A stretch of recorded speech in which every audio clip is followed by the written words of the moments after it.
Olá, meu irmão querido, minha irmã, seja bem-vindo, seja bem-vinda a mais uma partilha entre irmãos aqui da nossa comunidade Bom Pastor. Estamos aqui, eu e Laura Beatriz, minha irmã, e daí do lado de lá da câmera tem você, nosso irmão também.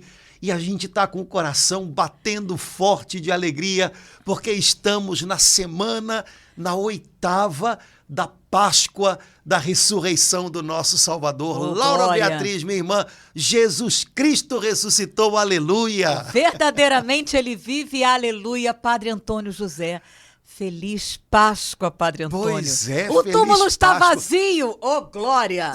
É tanta alegria que a gente precisa de 8 dias para celebrar, na verdade 50, né? Mas essa semana, toda ela, a igreja diz que é como se fosse um grande domingo para que a gente celebre essa certeza. O túmulo ficou vazio para o nosso coração ficar cheio. Jesus Cristo está vivo e ele habita pela fé naqueles que confiam nele. A Sagrada Escritura diz: Cristo Jesus vive em vós, habita em vós pela fé. Então, se você, meu irmão querido, minha irmã, se você crê em Jesus, você é residência de Jesus nessa terra. Aleluia! O endereço de Jesus aqui na terra é o seu coração. É aí que a gente encontra Jesus.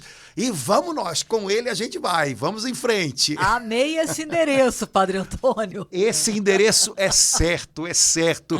E olha, a gente está assim bem preparado para enfrentar, para ouvir mais notícias, não é? A gente tem se preparado para isso ultimamente, porque tem sido tantas. Mas uma coisa um cristão não esquece, que a mais importante notícia de todas, essa não é uma notícia ruim. Essa é a melhor de todas as notícias, a notícia que não volta atrás, a notícia que não muda, sabe? A gente está acostumado a ouvir uma notícia de manhã e de tarde já não é bem aquilo, é de outro jeito, mas tem uma notícia que não muda e é a notícia de que no 3º dia o Filho de Deus ressuscitou e está vivo para sempre, não morre mais, nada no mundo faz isso voltar atrás. Nenhuma circunstância faz com que ele volte para o sepulcro. Nenhum sepulcro é capaz de aprisioná-lo. Essa é a notícia mais importante de 2022, 2021, 2020. A gente teve notícias tão complicadas, mas a maior de todas é essa, porque essa faz toda a diferença. E ela cobre todas as outras notícias, Padre Antônio, boas e ruins, ela cobre. Né? Não tem nenhuma outra notícia que esteja acima dela. Ela cobre. As notícias ruins seriam insuportáveis se a gente não tivesse essa notícia. Não iríamos aguentar. Apesar de tudo, acima de tudo, Jesus aí, é real, Jesus está vivo, Jesus tem todas as coisas nas mãos. E as notícias boas, nenhuma seria boa o bastante se a gente não tivesse a certeza de que a gente tem uma eternidade de vida em abundância, vida plena, que Jesus conquistou para nós e que ele soprou dentro de nós pelo seu Espírito Santo. E o que a gente começa a viver com ele desde agora, nem a morte mata. Qualquer notícia boa não ia ser boa o bastante se a gente não tivesse essa certeza. Então, ô notícia maravilhosa. Maravilhosa.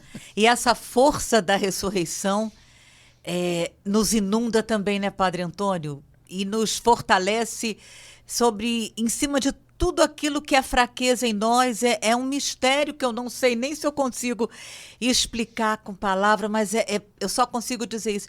A força da ressurreição de Jesus alcança cada um de nós, a mim, o Senhor, e cada um de nós, e nos ressuscita também a cada dia. A cada dia. Jesus está vivo, ele é maior que qualquer circunstância que a gente tenha que enfrentar. E toda cruz que a gente deve abraçar nessa vida, a gente abraça com a certeza de que ele abriu um caminho. Nenhuma cruz vai nos esmagar, nenhuma cruz vai nos atropelar, porque a gente sabe que a gente está seguindo os passos de alguém que atravessou a cruz mais sofrida, mais doída, que tem as marcas da cruz, mas nas mãos dele, nos pés dele, no peito dele agora, essas marcas são troféus. Como ele fez aos apóstolos, olhem aqui, toquem aqui, eu passei pela cruz, mas a cruz passou, eu venci. É a Jesus que nós seguimos, ele é o dono da nossa vida, ele é o mestre da nossa vida. Então a gente que é cristão, a gente tem a certeza de que as cruzes da vida também machucam a gente, também marcam a gente, mas um dia a gente vai olhar para essas marcas que as cruzes fazem em nós e a gente vai descobrir que essas feridas que hoje podem estar abertas, cada uma delas foi curada, foi cicatrizada pelo poder de Deus. A gente vai olhar e vai ver, meus troféus. Eu também passei pela glória. cruz com Jesus e olha, eu passei pela cruz com ele e valeu. Eu venci, a cruz ficou para trás, Jesus foi maior do que as minhas cruzes. Quem sabe, meu irmão querido, minha irmã, hoje Jesus já não quer ensinar isso um pouquinho para a gente, né? Quando você olhar para as marcas que a vida está deixando em você, não fique capenga para baixo, pensando, poxa vida, olha só o que a vida fez comigo. Não, não, não. Eu estou vencendo a cruz. A cruz está me marcando, mas olha, são os sinais de que eu passei por ela. Eu conversava um tempo atrás, Laura, com uma médica que é dermatologista e que trabalhou durante um bom tempo, num hospital público, né, para atender pessoas que às vezes vinham com doenças num momento em que a coisa já era muito difícil de tratar. E às vezes o tratamento significava ter que fazer uma cirurgia que deixava marcas. E essa pessoa uma vez me disse uma coisa que eu achei muito legal, muito bonita, principalmente quando eram mulheres que às vezes ficavam com alguma cicatriz, às vezes ficavam magoadas com isso, né? Ela dizia, olha, você não pode olhar para o seu corpo, para as marcas que você tem, para as suas cicatrizes e ficar se sentindo menor por causa delas de jeito nenhum. Você lutou com uma enfermidade, você venceu uma enfermidade e essas marcas são sinal de que você está aqui, de que você prosseguiu. Lindo. Então essas marcas não podem ser para você uma vergonha. Quando você olhar para elas, lembra do que você passou, o que você venceu, e agora vai para frente. E eu fiquei pensando enquanto ela falava isso. Eu acho que é desse jeito que Jesus fala para a gente. Padre Antônio. É uma outra visão. Não é? Eu acho que é desse jeito que Jesus fala com a gente quando ele olha para a nossa alma e junto com a gente ele vê as nossas feridas da alma. Às vezes a gente olha para dentro e fica talvez até triste, desanimado. Eu passei por isso, eu vivi aquilo. Eu vivi aquela experiência, eu fiz aquela coisa, eu me coloquei em determinada situação. Quem sabe Jesus, olhando para essas mesmas feridas que a gente vê e às vezes fica meio magoado, ele não queira dizer para a gente, olha, são as feridas que mostram que você passou por uma grande batalha, mas continua de pé. Esse é o sinal de que a gente está caminhando com ele. Afinal, ninguém segue Jesus sem uma cruz nos ombros, né? Padre Antônio, o senhor está me dando uma nova visão daquela palavra de uma forma tão esplendorosa, luminosa. Eu trago em meu corpo as marcas de Jesus. Eu nunca tinha pensado dessa forma como o senhor acabou de falar. Eu vou falar esse versículo agora de uma outra forma, em plena Páscoa. Sim. Eu trago em meu corpo as marcas gloriosas de Jesus. Sim. Aleluia. Exato. Porque as marcas de Jesus que a gente carrega no corpo da gente são as marcas da nossa cruz abraçada com confiança, abraçada com entrega nas mãos dele. São marcas de que a gente passou pela prova e encontrou Jesus ali, né? Há uma religiosa que eu creio que deva estar em processo de canonização, e como eu estou com a cabeça de velhinho, eu já não lembro o nome dela, mas vou ficar devendo, viu? Tá. Mas é uma religiosa que teve revelações lindas sobre o amor do Pai. Ah, eu quero saber. Ih, rapaz, olha... Essa eu quero saber. Chuchu, E aí? Chuchu. E ela fez uma oração uma vez de gratidão ao Pai. Ai. E ela, no meio dessa oração, um pedacinho, uma frase, eu nunca mais esqueci. Ela diz assim, na verdade, era uma oração de adoração ao Pai, E num determinado momento ela dizia, Pai, eu te adoro na tua vontade que se manifesta a mim a cada dia para que eu possa te dar o meu sim. Eu te adoro nas tuas mãos que me curam depois de cada vez que a vida me fere. Ai, Padre Antônio, que Então, beleza. cada vez que a gente passa pela cruz, é verdade, machuca. A vida dói. Mas as mãos do Pai estão ali para curar a gente, né? E, de repente, a gente descobre que em talvez momentos de cruz, a gente tem grandes encontros com Deus. Ali onde doeu mais fundo, a gente sentiu mais fundo a força de Deus sustentando a gente. Esse é o mistério da cruz de Cristo e é o mistério da nossa cruz, né? Encontrar vida onde parece que tudo chegou ao fim. Descobrir que para Deus tudo está brotando de novo, nascendo de novo, ressurgindo ali onde humanamente tudo se perdeu, tudo foi chegado ao fim. Esse é o mistério da Páscoa, esse é o mistério da nossa vida de cristãos, né? Padre Antônio, eu fiquei ouvindo o senhor falar isso, esse poema, olhando ali para o Bom Pastor, e em cada imagem, em cada quadro do Bom Pastor, tem sempre uma ovelha no colo, né, sob os cuidados, as mãos, aí é de Jesus, né, do Pai, mas é isso, né? Sempre em algum momento a gente está com as mãos de Jesus nos segurando, nos amparando e nos curando. Né? Nas horas em que a ovelha está machucada, o pastor precisa segurá-la para tê-la mais, né, mais junto dele, para que ela não se perca, né? Eu acho que foi uma vez num livro do Prado Flores, em que ele comparou a nossa vida com os milagres que Jesus fez com pães, a multiplicação dos pães. Então ele dizia, Jesus quer nos transformar em alimento para outras pessoas, né? Jesus quer que a gente seja o corpo dele aqui na terra, dado em alimento a outros.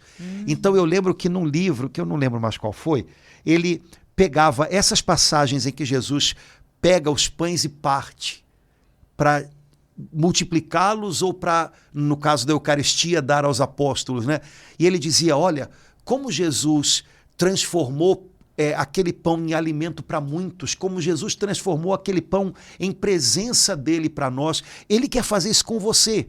Mas olha, lembre que o pão tem que ser partido, o pão tem que ser quebrado. E aí ele dizia assim, mas na hora em que Jesus vai partir o pão, é o momento em que ele segura o pão com mais força, né?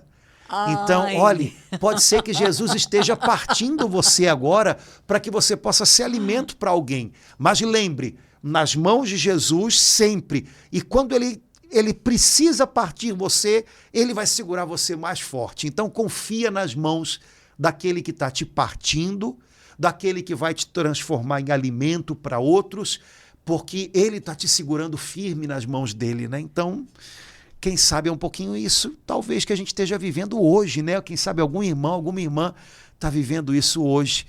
E Jesus quer lembrar isso para a gente. Em plena semana da oitava da Páscoa. Amém, Padre Antônio. Laura, essa semana nós ouvimos na liturgia, na Santa Liturgia. Santa Liturgia é a melhor santa que tem no mundo, viu? Então, o senhor tem uma devoção profunda à Santa Liturgia, faz milagres incríveis, né? Amém, é verdade. Então, a Santa Liturgia da Igreja, ela essa semana nos mostra, né, os reencontros de Jesus com os apóstolos. São demais. Eu gosto de pensar dessa maneira, né?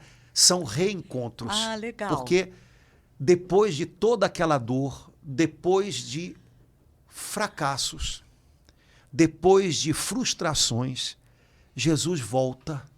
Pecados, né? De negação, de traição. Né? Depois de tanta coisa que podia ter sido o fim, Jesus volta. E ele volta carregando misericórdia, perdão, nova chance. Ele renova e confirma chamados. É um reencontro que é também um recomeço, e eu acho que em cada reencontro desse, Jesus vai curando cada vez mais fundo o coração dos discípulos. Jesus sabia que depois daqueles dias em que ele tinha sido dilacerado por nós, mas os discípulos também tinham sido machucados na alma, eles precisavam ser curados no fundo da alma, no íntimo, para recomeçar. E aí, em cada encontro que Jesus tem com os discípulos, ele parece que traz um remédio para uma ferida da alma. Deixa eu guardar isso. Em cada encontro depois da ressurreição, ele tem um remédio para uma ferida específica para a nossa pelo alma. menos é o que eu vejo em cada relato, né, dos evangelhos. Cada um deles conta um desses encontros, conta de uma maneira, mas parece que em cada detalhe a gente vai vendo as delicadezas de Jesus ressuscitado. Como ele volta, mas ele volta de um jeito tão delicado. De fato, ele sabe que tem que chegar fundo no coração daqueles homens. Então, exemplo, né? Estando fechadas as portas, Jesus entrou. As portas estavam todas trancadas porque aqueles homens estavam morrendo de medo.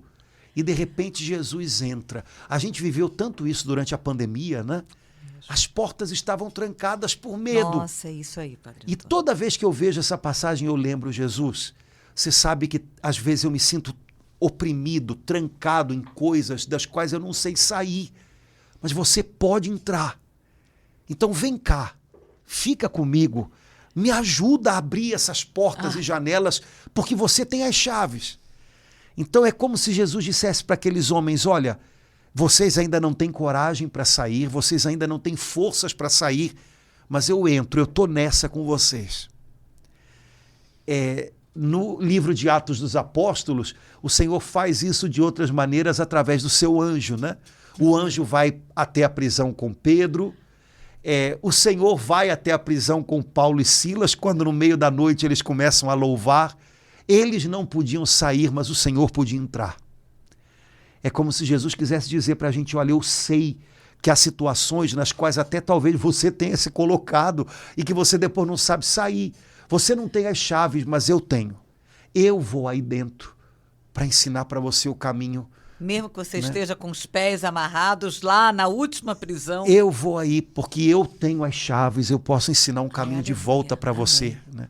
Depois Jesus, ainda naquele primeiro momento, né, e cada vez que ele vai encontrar os apóstolos, parece que é o cartão de visita dele: a paz esteja com vocês.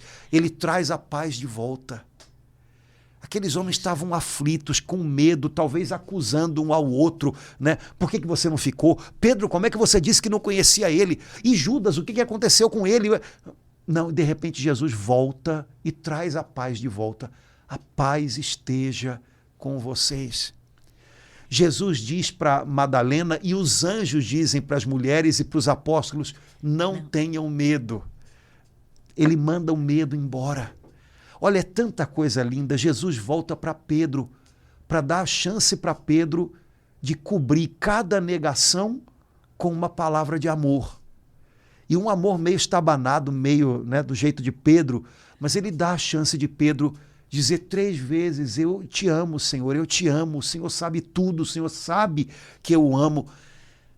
E Jesus renova o chamado: olha, eu continuo contando com você. Cada encontro, Jesus chega em alguma ferida que estava aberta para curar, do jeito que ele faz com a gente. E eu acho que o tempo da Páscoa, que vai agora até Pentecostes, né? 50 dias, são 40 de Quaresma e 50 de Páscoa, viu? Então, é mais alegria do que né? Penitência, né? Há mais alegria por um pecador que se converte, né? Então, tempo de conversão, 40 dias, e agora 50 dias de celebração. Eu acho que é um tempo de cura, né? Pode ser que tenha acontecido e estejam acontecendo coisas que abalam a gente, mas o Senhor está nos curando. Ele está perto e está tratando a gente. Como seria bom se a gente fizesse esse intensivão, né?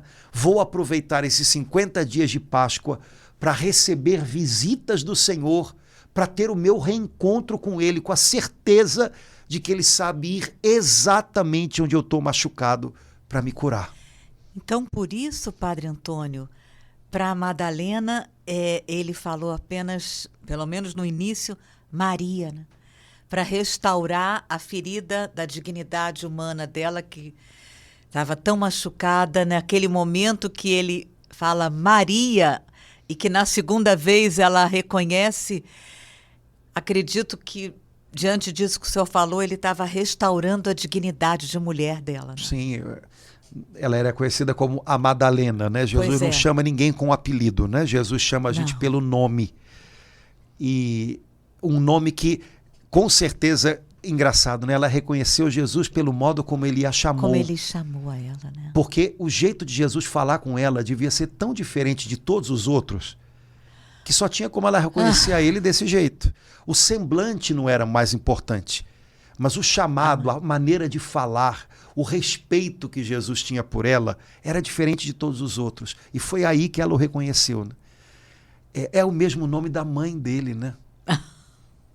O mesmo nome. É o mesmo nome daquela que é Imaculada. Então tem muita coisa em jogo nessa história, né?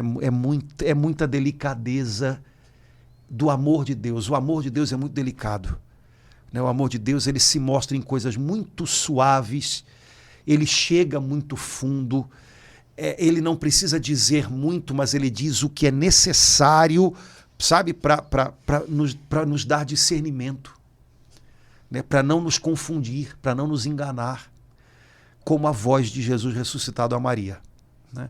Então, cada detalhe é muito lindo, né? Hoje me parece que a liturgia fala dos discípulos que estão indo embora para Emaús, né?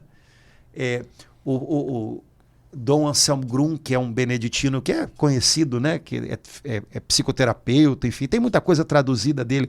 Ele tem uma tirada sobre essa história do encontro de Jesus com os discípulos de Emaús, que eu acho uma coisa inacreditável, porque é lindo demais.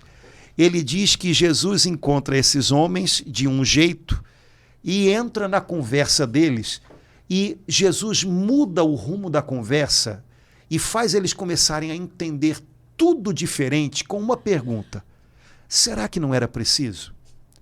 Tudo isso que vocês estão relatando para mim como notícias horríveis, como decepções, como um triste fim, será que não era parte de um caminho? Será que não era preciso para que o Filho de Deus entrasse em sua glória? E aí, com a ajuda da Sagrada Escritura, Jesus ajuda esses homens a começarem a entender tudo o que ele tinha passado de uma outra maneira. Fez parte do caminho da glória dele.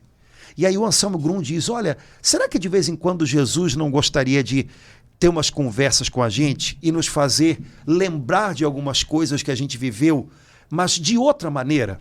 Porque a gente lembra de muita coisa na nossa vida como se fosse um desastre, como se tivesse sido uma derrota cabal, como se fosse uma ponto... vergonha. Exato. E de repente Jesus poderia entrar no caminho com a gente e dizer: escuta, será que não foi preciso para que você pudesse chegar hoje nesse lugar em que você está comigo? Será que não era preciso para que você pudesse amadurecer, fazer o seu caminho e agora dar passos melhores? Será que isso não fez parte de um caminho que está te levando para mais longe, ao invés de você imaginar que você continua estacionado lá? Eu achei isso incrível, porque tanta coisa na nossa vida muda de figura quando a gente começa a olhar para ela de um outro jeito. Não que não sejam problemas, não que não tenham sido erros, não que não sejam coisas que não tenham doído ou que não doam, mas de repente a gente entende que é uma parte de algo maior. E se a gente olhar para aquilo com um olhar de fé, como a gente diz naquela oração ao Espírito Santo, que todo mundo conhece, né? Fazei que apreciemos retamente todas as coisas segundo o Espírito. Então, se a gente olhar para aquelas situações que, quando a gente olha de maneira humana, às vezes até deixam a gente meio que estatelado, a gente estaciona no caminho. Se a gente olhar para elas entendendo: olha, eu passei por aquilo, foi brabo, mas eu virei gente. Ou então eu aprendi tanto com aquele negócio. Ou então eu tive um encontro novo com Deus naquilo, eu dei com os meus burros na água, mas eu encontrei Deus. Ou então, olha, aquilo foi uma etapa de um caminho que está me levando para mais longe. Eu não poderia chegar ao que eu cheguei, estar no ponto que eu estou, se eu não tivesse vivido algumas coisas. Sabe, de repente, se a gente olha com olhos de fé, não quer dizer ter olhos de Poliana, né? Tudo é maravilhoso. Não, não é isso. Sim. Mas se a gente olha com olhos de fé, de repente a gente descobre que aquilo é uma etapa e não é tempo perdido.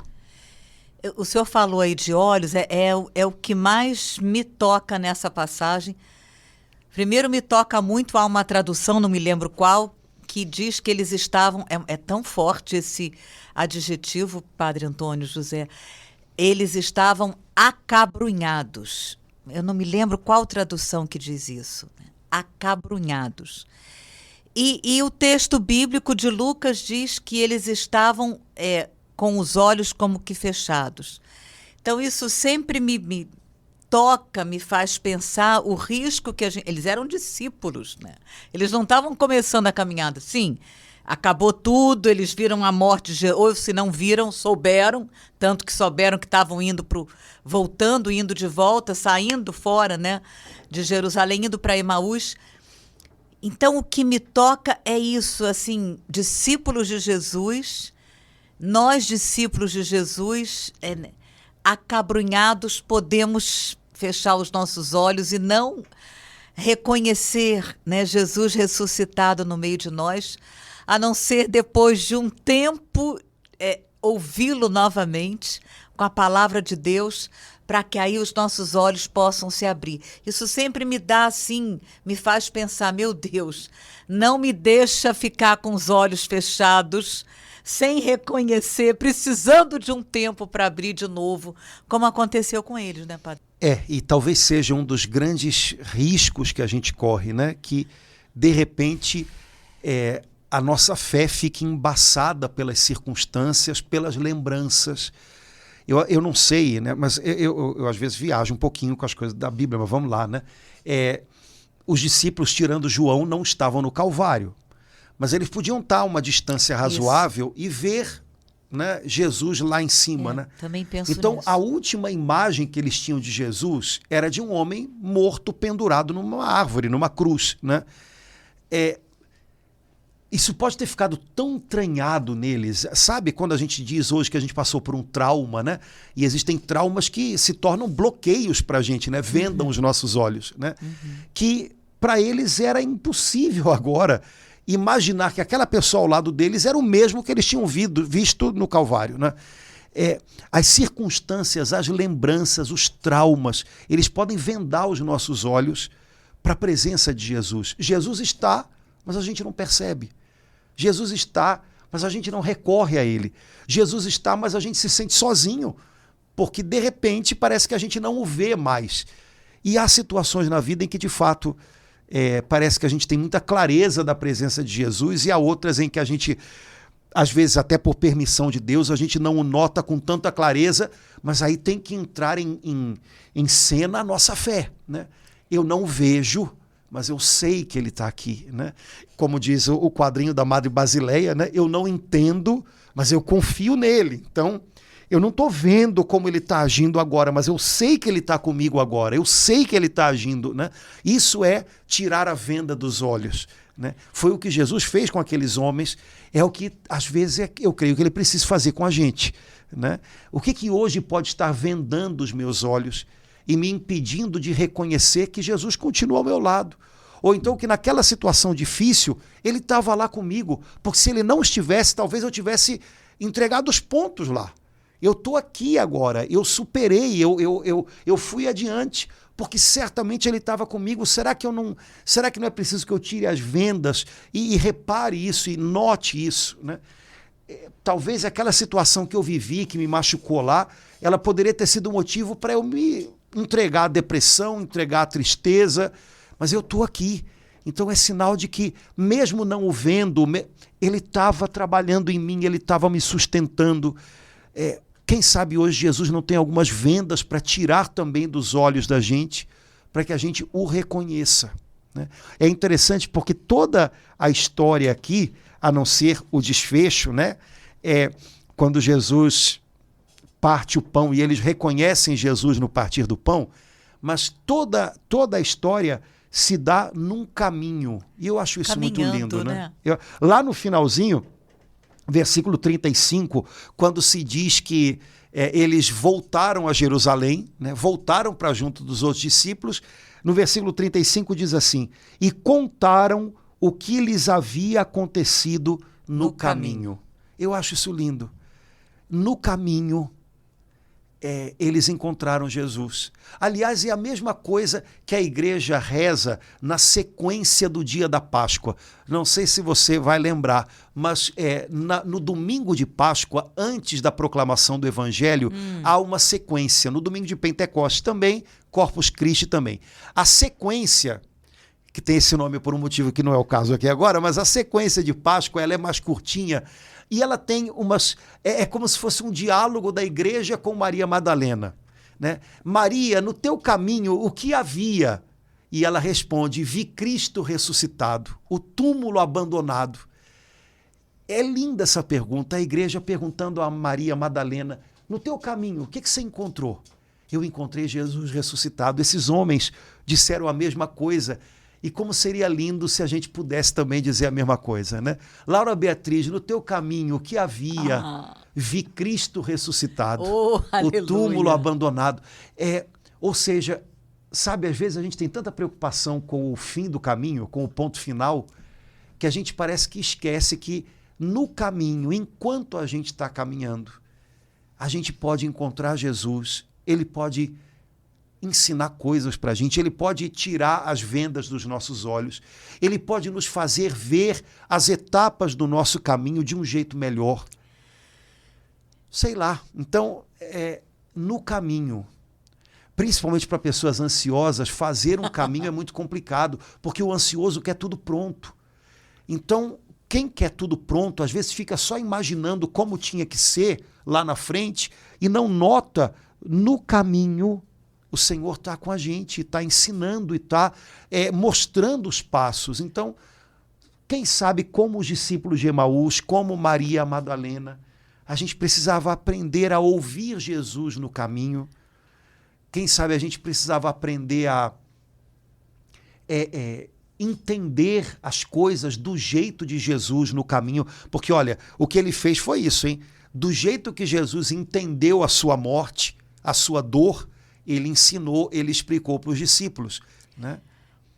Padre Antônio, eu não me lembrava que o senhor falou da delicadeza desses encontros de Jesus com os discípulos depois da ressurreição, e eu não me lembrava que Jesus pergunta, ele faz duas perguntas, né, de que estás falando?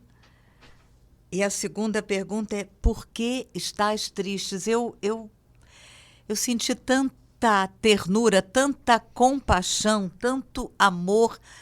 Senti Jesus fazendo essa pergunta para alguns de nós, né? Por que estás tristes? Para levar... Claro que ele sabe por que a gente está, mas assim... Ele sabe que a gente precisa contar. Contar para ele. Me contem o que houve. Praticamente o que Jesus disse foi isso, né? E aí, rapaziada? Me contem o que está havendo. Estou achando vocês com uma cara meio chateada. Nossa, quantos amigos já não devem ter falado isso pra gente, né? Estou te achando com a cara meio tristinha. O que houve? Aconteceu alguma coisa? Foi o que Jesus perguntou. E aí deu a eles a chance de desabafar. Há um salmo que tem uma tradução que diz assim, né? Como é que é? Não é desabafem, mas desafoguem o coração diante dele. É isso, né? Jesus quer ter com a gente um relacionamento de amigo. Então tem espaço para a gente falar o que a gente está sentindo, por que a gente acha que está triste. E eles não arrumaram nada, não. Eles contaram. O engraçado é que eles contaram para Jesus aquilo que a gente conta até hoje, mas eles contaram com tristeza, né? Pois é, morreu aí um Jesus que a gente achava que era o Salvador. Dizem que ele ressuscitou, mas ninguém viu. Na verdade, o que eles contaram para Jesus é o que a gente conta até hoje quando a gente quer evangelizar alguém. Mas eles contaram como se fosse uma notícia ruim, porque para eles estava soando assim. Né? E Jesus vira, né, do avesso, ou melhor, coloca do lado certo os pensamentos deles. Né? Olha, agora eu vou contar para vocês a mesma história, mas de um jeito diferente, do jeito que Deus vê. E talvez muita coisa na nossa vida iria mudar se a gente começasse a ver as coisas e pensar as coisas do jeito que Deus pensa. Tem muita coisa na nossa vida que a gente dá como perda e que, de repente, se a gente perguntar assim, o que o senhor acha disso? Talvez ele dissesse coisas para a gente que iam fazer a gente entender. Então quer dizer que não foi uma perda tão grande quanto eu imaginei, né? Talvez o Senhor tivesse me corrigindo em algo, sabe? Me dando um rumo novo, acertando o meu prumo, o meu passo. Outras coisas que talvez a gente considera muito importantes. Senhor, o que o Senhor acha disso? De repente ele ia mostrar, você está dando valor para isso? E eu sinto, Padre Antônio, que Jesus continua a fazer essa pergunta e que a dica é pela tristeza. Quando a gente se percebe abatido, se percebe sem forças, desanimado, com vontade de parar, eu percebo que essa é a dica que Jesus dá, essa pergunta, que da mesma forma a gente ficar atento quando algo, uma situação, às vezes uma coisa pequena, às vezes uma coisa muito séria e grande, vai nos entristecendo. Sinto que essa pergunta de Jesus é uma dica, assim, eu estou sentindo isso diretamente. Você entendeu, minha filha? Fica atenta quando você perceber que a tristeza está te envolvendo, fazendo sombra, você já não está vendo da mesma forma, você está tendo um olhar estranho para aquela pessoa, para aquela outra pessoa. Vamos conversar. Sinto assim muito fortemente que Jesus se aproxima de cada um de nós nessa hora, para a gente não ficar muito mais tempo com os olhos vendados, né, Padre Exato, Antônio? quando alguma coisa abater a gente, talvez a gente pudesse imaginar, né, na nossa oração, Jesus nos perguntando, e aí, conta, por que você está triste? E de repente, com a ajuda dele, a gente vai ver, essa tristeza está indo além da conta, essa tristeza está me paralisando. Mas peraí, agora Jesus está me mostrando coisas que talvez eu não tenha notado, eu não tenha visto, eu não tenha entendido. E agora, junto dele, eu consigo perceber. Ou, eventualmente, ele pode até nos corrigir. Não, na verdade, eu fiquei triste com essa situação porque o meu orgulho foi machucado, né? Porque, sabe, então tá bom, mas então vamos voltar a viver, vamos recobrar a alegria, né? Vamos voltar a olhar para ele, né? O Beato Carlo Acutis dizia isso, né? Tristeza é o nosso olhar voltado para a gente mesmo, alegria é o nosso olhar voltado para Jesus, né? É isso. Padre Antônio, eu estou tendo entendimento agora dessa pergunta de uma forma assim tão linda, e estou lembrando do Monsenhor Elia Volpe, porque ele, em algumas situações, ele me ensinava e me alertou num momento numa Páscoa bem específica da minha vida, alguns anos atrás. Minha filha, o demônio odeia as grandes datas festivas. Então, assim, de repente, a gente está falando assim de tristeza na quarta-feira da Páscoa, a gente tomar cuidado, porque o demônio realmente odeia a Páscoa, né, Padre Antônio? Ele pode, de alguma forma, assim, querer ensombrear, né, diminuir. Roubar a nossa alegria pascal. A alegria da Páscoa. Isso. Né? Aqueles que são de Jesus têm direito a se alegrar com a vitória de Jesus. E o diabo não tem direito de roubar nada da gente, inclusive a nossa alegria pela vitória de Jesus. Ai, vitória que, de alguma maneira, também já é nossa, né? Nós somos dele. Então, o diabo, ele vai roubando o nosso coração das mãos do Senhor, talvez começando pela tristeza, impedindo a gente de entender, essa vitória também é para mim, essa alegria também é para mim. Vigilância, hoje, do né? jeito que eu estou... Porque eu estou assim, mas Jesus continua exatamente do jeito que ele é. Vencedor da morte, soberano sobre todas as coisas, Rei dos reis e Senhor dos senhores. Nada do que me acontece, ou do jeito como hoje eu estou em cima ou embaixo, muda Jesus. Então, a nossa âncora é Jesus, amém, não é a gente. Amém. Ele Se fosse a gente estava frito, né? Então, Jesus Cristo é o mesmo ontem, hoje e sempre. Olhar para ele, para que a gente tenha uma fonte de alegria que seja capaz de nos trazer remédio, alívio também quando as circunstâncias são doídas, são sofridas, né? Mas a alegria do Senhor é a nossa força. A alegria do Senhor é a nossa força. E, Padre Antônio, esse final é tão... Essa pergunta, que na verdade é uma afirmação do 32, o nosso coração não estava abrasado quando eles nos falavam, no caminho e nos explicava as Escrituras. Que momento maravilhoso quando a gente se volta para a palavra de Deus, para as Escrituras, especialmente a palavra que a igreja nos dá hoje. Deixa o Espírito Santo abrasar o nosso coração com essa palavra, com a mesma palavra de Jesus, né, Padre? Olha, para terminar a nossa partilha de hoje, Laura, é só uma coisa... Já, Padre Antônio? Já. É só uma coisa muito legal. Se você pegar o relato dos discípulos de Emaús, você vai ver que é o retrato de uma missa. Eles estavam e, de repente, o Senhor está no meio deles. Ai, que lindo. Eles recebem de Jesus a explicação das Escrituras, começando no Antigo Testamento. Jesus, então, mostra o Antigo Testamento à luz do Novo Testamento, à luz dos acontecimentos que tinham se passado com ele. Os discípulos pedem, então, a Jesus, fica conosco, não te afasta de nós, a tua presença tem que ser o nosso alimento, está nos fazendo tão bem. Então, Jesus, o que faz? Se assenta à mesa com eles, parte o pão com eles. Nesse momento, eles reconhecem Jesus. E aí, o semblante visível de Jesus já não está, só está o pão partido. Então, é uma missa. Ai, Padre Antônio, que beleza! Missa. Uau. É uma missa. E se a gente entendesse as nossas missas como que elas são, nós entenderíamos que hoje os discípulos de Emaús que estão no caminho somos nós. A cada missa e Jesus no nosso explicando. Caminho, Jesus entra e faz um pedaço desse caminho conosco na celebração da Eucaristia. Aleluia. Né? E aí a gente pode voltar para Jerusalém, voltar para junto dos nossos, dizendo o que nós vimos no caminho. Nós vimos Cristo ressuscitado. Aleluia. Né? Então, amém. Acho que a passagem dos discípulos de Emaús no Evangelho de Lucas é, assim, uma maneira que São Lucas e os cristãos primitivos também tinham de dizer, olhem, ele ressuscitou, mas ele continua perto da gente, hein? Olhem, vocês estão vendo o que a gente faz a cada dia do Senhor, a cada domingo, a cada vez que a gente celebra a ressurreição, não é a mesma coisa que eles viveram? Então, ele não está longe, ele está perto.